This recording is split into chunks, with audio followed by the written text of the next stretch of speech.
Mommy, look! A dolphin! Oh, wow, darling, isn't it beautiful? Yes, Mommy. It was a perfect day, and I was having a blast. I watched the dolphins splash in the ocean, and I felt extremely happy. I was only a kid. I think I was 6 years old, but I remember that day like it was yesterday. My mom, dad, and older brother had decided to go sailing that morning. We lived near the sea, and it was something we did at least once a month. I ran up and down because it was the first time I'd actually seen dolphins. Stop doing that on the boat. It's not safe. Before I continue my story, please consider liking my video and subscribing to the channel. And don't forget to hit that notification bell too. Addison, stop! My dad shouted again, but it was too late. I tripped and I fell overboard. I could hear my parents screaming on the boat, but something very strange happened. I opened my eyes and I could see clearly. It was magical down there. Fish, coral, shiny stones, and all sorts of creatures. And then I felt something grab my hand and drag me deeper and deeper into the ocean. When it let go, I looked around. There were 3 huge octopuses just staring at me. This is gonna sound weird, but I assure you it's 100% true. Hi! One of them said. You can talk? I answered, surprised that I could speak too. And I could breathe. Yes, anyway, nice to meet you. My name is Frederick. What were you all doing on that big fish up there? It's not a fish. It's a boat. And how did you end up with such a human name? My dad named me that. Well, I'm going to bite your head now. He said. And then the thing bit me on the head. I didn't even know octopuses could bite. But then again, I was 6. I didn't exactly know much. Ouch! What did you do that for? You'll see. Then I felt something else grabbing me and pulling me to the shore. What was this? Was I dreaming? Addison! Addison! I heard my dad scream. I opened my eyes and he was dripping wet. Oh, thank goodness you're okay. You were down there for a really long time. When I finally found you, you were just staring at some seaweed. Why? I wasn't staring at seaweed. There were these 3 octopuses and one of them was talking to me. Then one of them bit me on the head. Yes, okay. Clearly you're not okay. We'll go home and take you to the hospital tomorrow. Suddenly I remembered the pain and I started crying. But my tears didn't feel like they usually did. They were really cold and heavy. And then I heard it. Clink, clink, clink. I looked around and I saw little gold coins. You're crying money, Addison. My mom screamed. But how is this possible? This isn't normal. What's going on? My dad said. My brother was jumping up and down. It was just total chaos. I pinched myself many times hoping to wake up from this weird dream, but there was no hope. It was all real. My mom got her handbag and started filling it up with the coins. I continued crying because I was really confused about what was happening to me. When we got home, my parents were really nice to me. After I got cleaned up, they wrapped me up in blankets and made me my favorite hot chocolate with lots of marshmallows. I remember falling asleep feeling really safe and secure.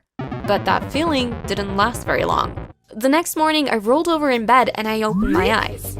My mom was putting all of my favorite stuffed animals in a garbage bag. Mom, stop! What are you doing? I'm going to set them on fire. No! I screamed and then I started crying. And of course, I was still crying money instead of tears. I can't even begin to explain how uncomfortable that was. Hey, honey, she's still crying money. My mom shouted and my dad came in with a bag to collect the coins. At that point, I realized that my parents were making me cry on purpose. So, of course, that made me cry even more. Why would they do that to me? My own parents! Okay, you can stop now. You have to get ready for school. I went to school angrier than I'd ever been in my life, and I came home even more miserable. I went up to my room to play with my hamster Buttercup, but his cage was open and he wasn't there. Mom? Dad? Where's Buttercup? I shouted. My mom came straight up to my room. Well, the neighbor's cat came wandering in here earlier, so I decided to give her a snack. You fed Buttercup to the neighbor's cat? I felt heartbroken. I loved that hamster more than anything else in the world. I cried so much I felt like I could never stop. And both my mom and dad came to collect the money again. My parents would do horrible stuff like this to me at least twice a week. Eventually, I reached a point where I'd been so hurt by them that it was really hard for me to feel emotions and even harder for me to cry. In the past, they'd grounded me for no reason, forgotten my birthday, given me no Christmas presents, and they always fed me the most disgusting food ever. Like, can you imagine being forced to eat 2-week-old food? When I refused it, I'd become so hungry that, yep, you guessed it, I'd start crying.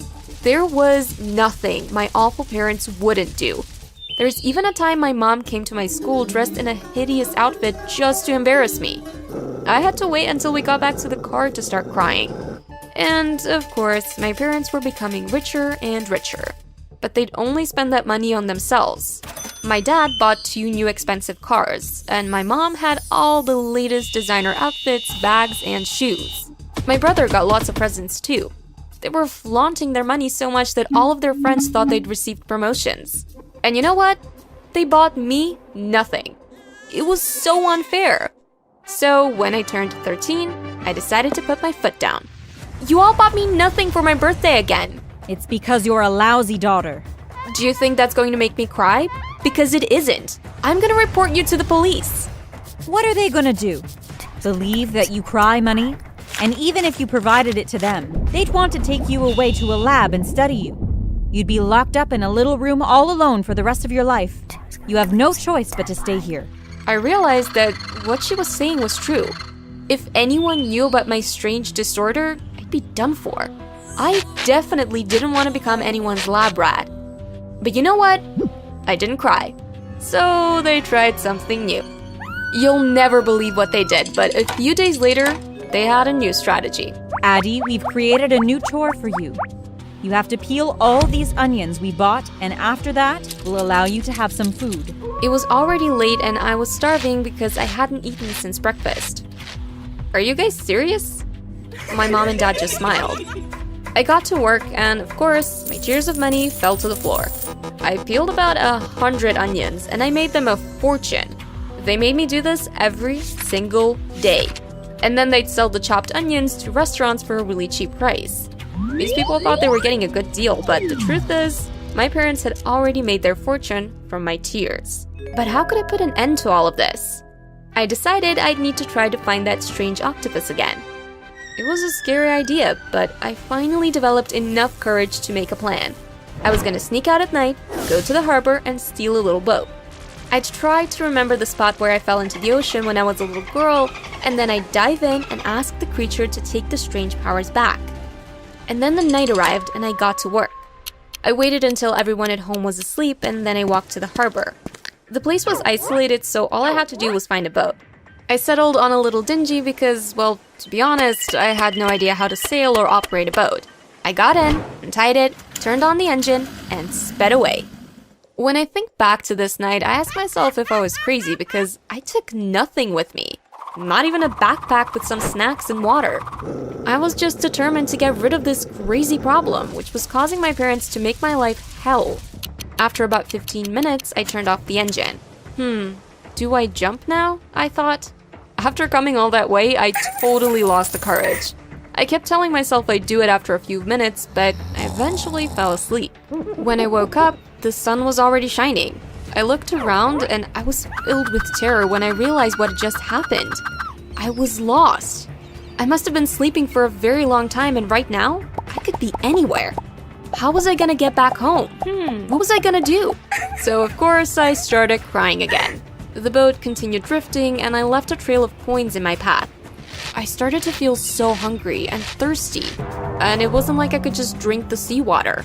Eventually, I just fell asleep again because I had no idea what else to do. I woke up to someone shaking me. I opened my eyes. It was a kind old man with a white beard and a mustache. Little girl, are you okay? I'm not a little girl, I'm 13. You're a little girl. What are you doing out here? Where are your parents? I don't have any parents. I'm an orphan, I lied. I looked around. I was on a much bigger boat and there were other people on board. Well, okay. We'll take you back to shore, he said. In about an hour, we reached the shore of what seemed to be like an island. It didn't look like the harbor I'd left at all. I looked at the people on the shore and they all looked different from me. Where am I? You're in Tuvalu. He smiled. Wow, I can't believe the boat drifted this far, I thought. I'll take you to my daughter's house. She has 2 other children, but I'm sure she won't mind helping one more. He said. He took me to a house near the beach. It was much smaller than the house I lived in with my parents, but at that point, I'd made the decision to continue lying so I'd never have to go back to my parents. Iwalani, my dear daughter. We brought home a guest. Her name is... He looked at me. I don't even know your name. It's Daphne, I lied. A beautiful woman with long, beautiful hair which was nearly touching the ground opened the door. Hello, Daphne. Come in. Sit down. I'll make you something to eat. The old man went into the kitchen with her as she was cooking, and I heard him telling her all about how he found me. She brought me some delicious food, and I ate it all up like I'd never seen food before. So, Daphne, She said, should we try to get you home and find your family? I have no family. My parents fell off the boat I was on and they drowned. Oh no, sweetheart. You must be traumatized. Yes. Can I stay with you? Sure. We don't have much, but I'll try my best to make sure you're happy. Here, meet my 2 children. She introduced me to her 2 little girls. They were the cutest ever. One of them immediately held my hands and asked me to follow her to the beach. Now I spend most of my life on the beach with my new family. Of course, I have to go to school and do all of that regular stuff too, but this new identity is so much better for my mental health. Sometimes I do think about how difficult my life was and how horrible my parents were. And when I do, I end up crying. But I do it late at night on the dining table when everyone's asleep. So when Iwalani wakes up, she finds a pile of money on the table. It's helped with the family's finances a lot, and the best thing is, nobody knows where it came from. I'm just happy I have my freedom and that I'm not forced to do anything anymore. I'm not sure if my parents have been trying to look for me, but honestly, I don't care. I feel safe here, and no one will take this feeling away from me. Also, I dyed my hair and I got a few piercings, so they'll never recognize me anyway. Have you ever wondered what it's like to be a celebrity kid? You might think it's so glamorous and fun, but you're wrong. I'm about to explain how it isn't all that. See, both my mom and my dad are famous movie stars. My dad is also in the music industry, so that's double the fame. By the way, I've changed my name and the name of everyone involved because I can't just reveal my family secrets without getting into trouble. Before I continue, please consider liking my video and subscribing to this channel. Hit the notification bell to make sure you never miss out on another great story. When I was born, everyone was talking about me. I already had an older brother, but when my mom got pregnant again with me, she was on the news, in all kinds of magazines, and she was even invited to a talk show. My baby pictures were everywhere, and now that I'm older, I really have a problem with that. I mean, have you ever heard about consent? But that comes with the fame. You don't really have much control over anything you do with your own life. So I was used to going to movie sets and everyone treating me like a little princess. I met loads of celebrities, but I didn't really feel the thrill that ordinary people feel when they meet famous people. To me, they were just average men and women with jobs just like my mom and dad. When I was very little, my parents were able to balance their careers and spending time with me. I don't remember feeling unloved or rejected. My dad would always tickle me, tell me jokes, and spin me around the room. My mom did typical mom things like play dolls with me and show me how to bake cakes. I started to feel them growing distant from me when I was about 5 years old.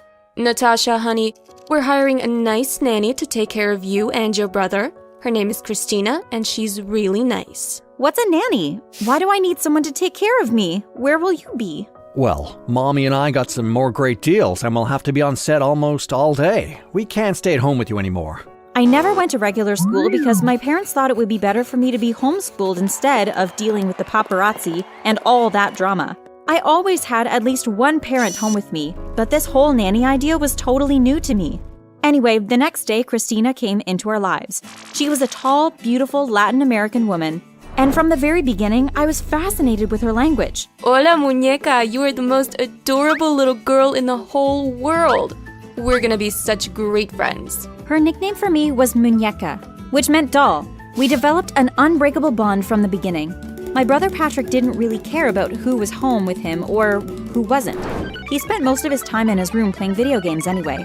So I had her all to myself.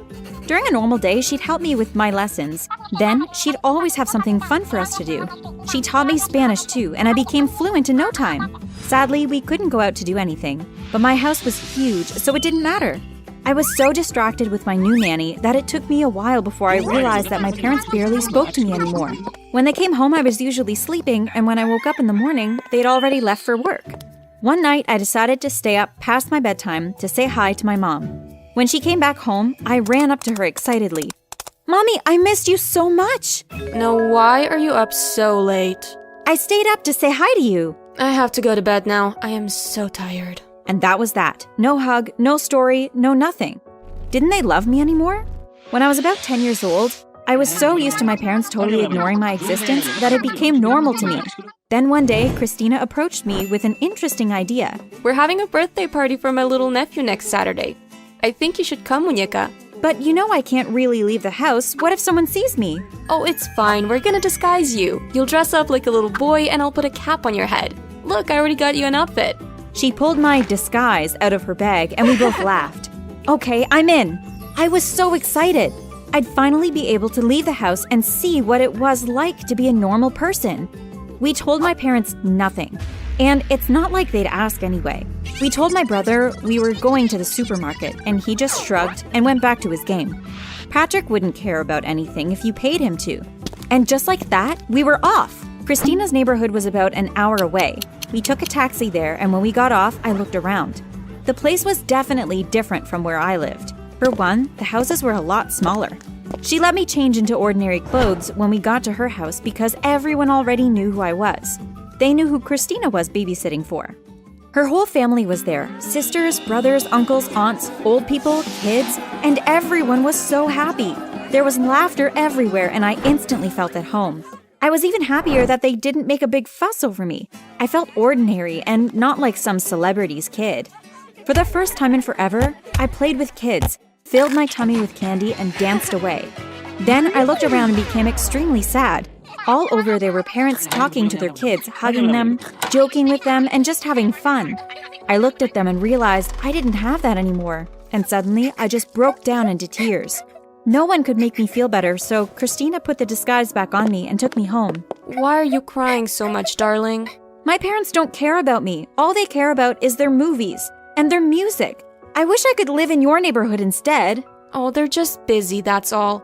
I'm sure they still love you and care about you. Now come, let's watch your favorite movie. It'll all be okay. As I grew, I got really bored at home and begged my parents to let me go to school.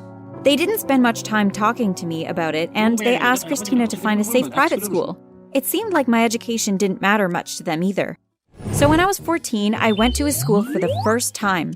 It was great to be around other people my age, and my teachers explained to my classmates that they couldn't take pictures and stuff like that for legal purposes. I didn't have to work very hard to become popular. Everyone wanted to be my friend simply because of who my parents were. It was ironic, though, because these same parents treated me like I didn't exist. Well, sometimes they'd come home with lots of gifts, expensive jewelry and clothes, so I think they wanted me to know they cared even though they had no time to talk to me. Sometimes we'd fly away on our private jet for very short vacations, and other times they'd let me and Christina go on our own. If we felt like having dinner in Paris or breakfast in Italy, they'd let us. But apart from that, I was practically raising myself. I had friends, money, popularity, but I didn't have what I wanted the most. I sat on my bed all moody one night, trying to brainstorm ideas. How could I get my parents to notice me, to actually want to spend time with me? I could destroy the house and become a really problematic kid, but would they even notice? And that would just be more work for Christina. What was I going to do? Then I got an idea. Aha! I'll just become famous too. I sent my dad a text message because he wasn't home. Maybe he'd read it. I hoped he would. "Dad, can you arrange a meeting for me with your manager? I want to talk to him about something." The next morning, he woke me up and told me I could come to the office with him. I won't go into all the details, but the guy was pretty receptive towards my idea. I wanted my own show. So, you want to follow in your parents' footsteps, huh? Yes, that's exactly what it is. Well, fine. You'll have to take a few acting lessons, but I think you've got the acting genes. Consider it a deal. I couldn't believe it was that easy. The next week, I was allowed to skip school for my acting lessons. After a few months, the pilot episode for my first show was released, and it was an instant hit. I went back to school for a little while, and everyone made a huge fuss about me. But when I went home, it was back to the same thing. So I figured I needed to work a little harder. After my first season was complete, I went back to my dad's manager, who is also my manager now, and I told him I wanted to produce a music video. Can you even sing? Not really, but have you ever heard of autotune? Okay, fine. You can work on that before we get started on your next season. Good job, by the way. I think you're doing great. Before I knew it, I was a sensation. I had millions of views on YouTube, and almost everyone knew my name. And then the best thing happened. My manager suggested that I do a collab with a rapper who was about my age. I've invited him here today. Really? Oh, look, he's right behind you now. I turned around and I couldn't believe it. This guy had actually been my celebrity crush for a long time. What's up, babe? He smiled. Hi. I waved shyly because that's all I could do. I felt paralyzed. Anyway, kids, I've planned a nice lunch for you two so you can get to know each other. But it has to be done in the company's restaurant downstairs because no one can see you together. Why? Well, Caleb has a girlfriend, so if anyone sees the two of you out together, they'll take pictures and it'll cause a stir. But don't worry, babe, she's not my real girlfriend. It's just for show. For the fans, you know what I mean? Yes. I lied. I had the most amazing lunch date ever, and the time we spent working on our video the next few months was awesome. I never even saw the fake girlfriend at all. Caleb and I became great friends, and he'd come over to my house sometimes. We could only hang out privately, but I was okay with that. We'd always find something fun to do. Then one day, he said, Hey, Natasha, I know it's weird that I have a fake girlfriend and all, but I feel like you're my best friend. And well, I was wondering, do you want to, be my real girlfriend? Wow, Caleb. Of course. I thought you'd never ask. I finally had someone who saw my awesomeness and treated me like I existed. Although I was still sad about my parents, Caleb made me feel a lot better. We kept our relationship a secret for a long time, so we wouldn't upset my manager or cause any unnecessary drama. But we were so used to cuddling and kissing all the time that one afternoon we totally forgot.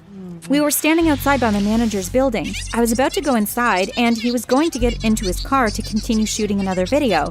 He hugged and kissed me goodbye, then I heard someone say, Oh my gosh, I'm uploading this right now. Did y'all see that? Caleb is cheating on his girlfriend. The crowd all stared at us, and then Caleb's fake girlfriend Amaya got out of the car and started screaming. I didn't even know she was in there. How could you do this to me? Cheating on me with her? I hate you. What? But you knew you were my fake girlfriend all this time. What are you upset about? Are you hearing this, everyone? He's nothing but a dirty cheater. Shut up, you're an idiot. You'll never be good enough to have an amazing boyfriend like Caleb. Leave us alone and go find something interesting to do with your life, I screamed at her. At that point, almost everyone from that building had come downstairs to see what was going on, including my parents. Darling, please stop. You're creating a scene. Do you realize that this is the first time you've spoken to me in years? You're the most horrible parents in the universe. All you care about is your career. You treat me like I don't exist. Honey, what? Oh no, I didn't know you felt that way. How could you know if you never bothered to talk to me? And all you people listening along, because I know this is being recorded, don't you ever for a second think that it's fun being a celebrity or a celebrity's kid. It's awful.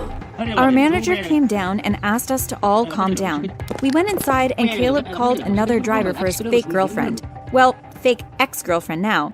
He left too, and I was alone with my parents for the first time in a long time. My mom actually started crying because she didn't realize that her actions had such a negative impact on me. They said sorry, and we all decided to take the rest of the day off to go home.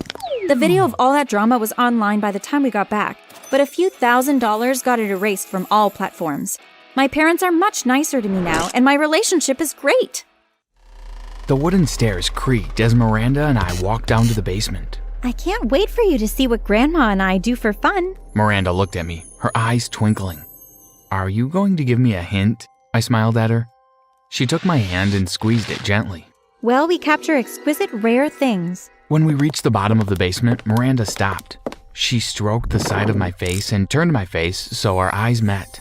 You have the most gorgeous eyes I've ever seen. It was as though something clicked in my mind and I looked around the basement. A sense of dread slowly rose up in me. Before I could respond, something hit me over the head and I fell to the ground with a thud. Hey, my name is Dimitri. Like and subscribe to our amazing channel. Tap that notification bell so that you will know when we post new stories. As soon as I saw Miranda, I knew that I wanted her.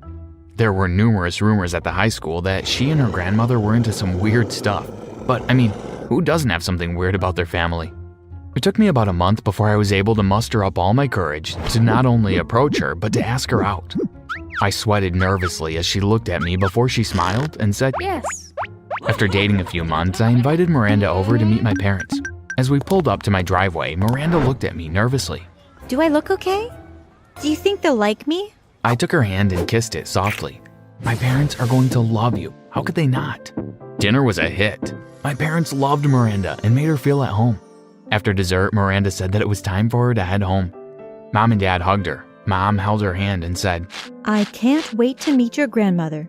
Maybe we could have both of you over next time. Miranda smiled and nodded, and we left. As I dropped her off at her grandma's, she turned to me. How about you come over next Saturday to meet Grandma? She's been longing to meet you. She smiled. I'd love to. Do you need me to bring anything? Just bring those pretty eyes of yours. Miranda leaned in and kissed me before she hopped out of the car. I waited until she was safe inside the house before driving off. As I drove home, I couldn't help but wonder if Miranda's grandmother would welcome me with open arms as my parents welcomed her granddaughter. The next few days were nerve-wracking.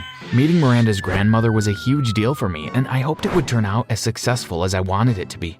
I mean, you only get to make a first impression once, and I wanted the first time that we met to be memorable for both of them. On the day, I pulled up to Miranda's grandmother's house at 6 p.m. sharp. I walked with a bouquet of flowers for Miranda and one for her grandmother. I nervously adjusted my clothing before I rang the doorbell. A few seconds later, Miranda opened it and she greeted me with a warm smile and stepped aside for me to enter. Hey, handsome. Hope you brought your appetite. I smiled and handed Miranda her bouquet of flowers. Thank you, babe. I'll go and put these in some water. As she walked away, she yelled, Grandma, our special guest has arrived. A wrinkled older woman with short gray hair and clothing 2 sizes too big hobbled the living room. Her voice cracked as she spoke. Good night, Dimitri. Miranda has told me quite a lot about you. Good night, ma'am. I hope that she said only good things. Miranda's grandmother smiled and nodded.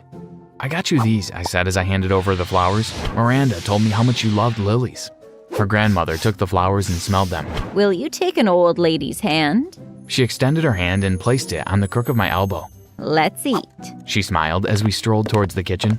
After dinner, Miranda eagerly wanted to show me something in the basement. As a loving boyfriend, also hoping to spend some time alone away from her grandmother, I accepted the venture to head to the basement. The wooden stairs creaked as Miranda and I walked down to the basement. I can't wait for you to see what Grandma and I do for fun. Miranda looked at me, her eyes twinkling. Are you going to give me a hint? I smiled at her. She took my hand and squeezed it gently. Well, we capture exquisite, rare things. When we reached the bottom of the basement, Miranda stopped. She stroked the side of my face and turned my face so our eyes met. You have the most gorgeous eyes I've ever seen. It was as though something clicked in my mind, and I looked around the basement. A sense of dread slowly rose up in me.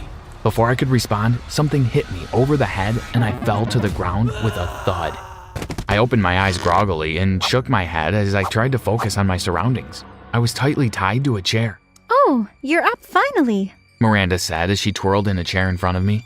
It wouldn't have been as much fun if you were still unconscious. I pulled against the ropes. Miranda, I don't understand. What are you doing? As I said before, Grandma and I have this special hobby where we collect rare and exquisite things. The best part is sometimes we even get paid. Do you know how much we are being offered for just one of your eyes? There was an awkward silence. Too afraid to guess? Then let me tell you. One of your eyes is worth $100,000. Suddenly, a can rolled across the floor in front of Miranda, releasing thick gray smoke. Hey, what are you doing?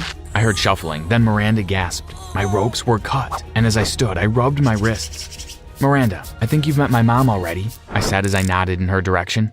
As the gas disappeared, I walked over to Miranda and held her face tightly. Her arms were tied behind her back, and Mom was holding her arm. Let me introduce myself. My name is Dmitri Volkov, and I'm a bounty hunter. Do you know how much you and your grandmother are worth? There are people in very high places that you took some things from that want revenge. I waited a few seconds before replying. Too afraid to guess? Then let me tell you. Each of you is worth $250,000. That definitely trumps the $100,000 for one of my eyes, don't you think? So I guess you've guessed by now, huh? I'm not who I said I was. I'm a bounty hunter, and I only used Miranda to gain her trust. Well, she did the same thing to me, so I guess it's only what she deserved, right? I turned to my mom. Is the grandmother down and out? Mom smiled. Like a newborn baby. Okay, let's get this show on the road. There is money to be made. Mom escorted Miranda outside to the black panel van where Dad was already waiting. Mom threw her in the back of the van and, just like her grandmother, tied her arms to the metal rod above their heads. Once she was secured, Dad, Mom, and I hopped into the front of the van. There was a slight drizzle which quickly turned into a heavy downpour. The traffic began to pile up and Mom looked at her watch. We've got to get to the airstrip in 1 hour or we'll miss our chance. Don't worry. Dad said, focused on the road. We've never missed a deadline, and we aren't going to miss one now. We have a helpless old woman and a teenage girl. How much trouble could they be? Suddenly, we felt the van rock slightly, followed by a loud bang. My parents and I shared a concerned look. Dad stopped the van, and Dad and I went to check it out. Damn it! Dad slammed his fist into the side of the van when he noticed that the door to the van was open and our bounty had escaped. Dad and I quickly searched the jam-packed streets. A short way ahead, I see Miranda and her grandmother's head bobbing between the cars. I was amazed at the swiftness and agility of the older woman. We need to stop them before they reach Lapino Falls, or we'll lose them for good. Lapino Falls was a camping ground not too far from the highway that was densely forested with a stream running through before it formed into a waterfall. Miranda and her grandmother separated once they got off the highway. Dad followed her grandmother and I followed Miranda. Miranda bolted towards the stream that was now raging from the rain. I cornered her between the stream and myself. "You've got nowhere to run, Miranda," I yelled over the rain.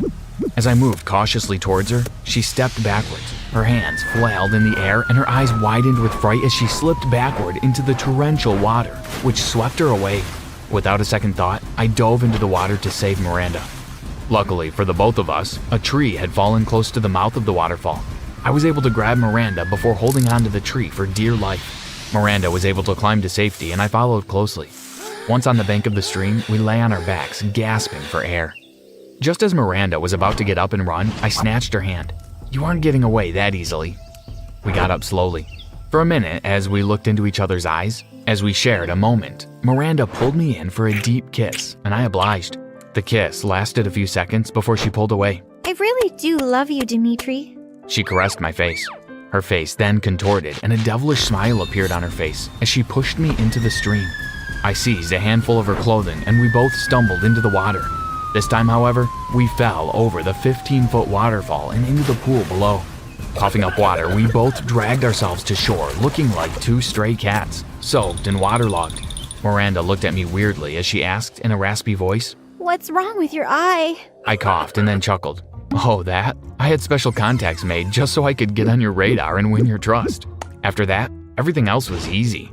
Before I knew what was happening, Miranda slammed a large branch into my stomach that knocked the wind out of me.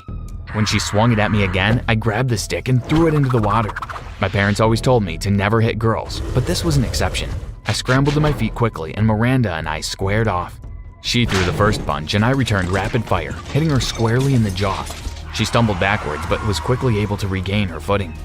"Don't make me hurt you," I yelled. You can try. Miranda replied as she hit me with a kick in the middle of my chest that sent me flying backwards.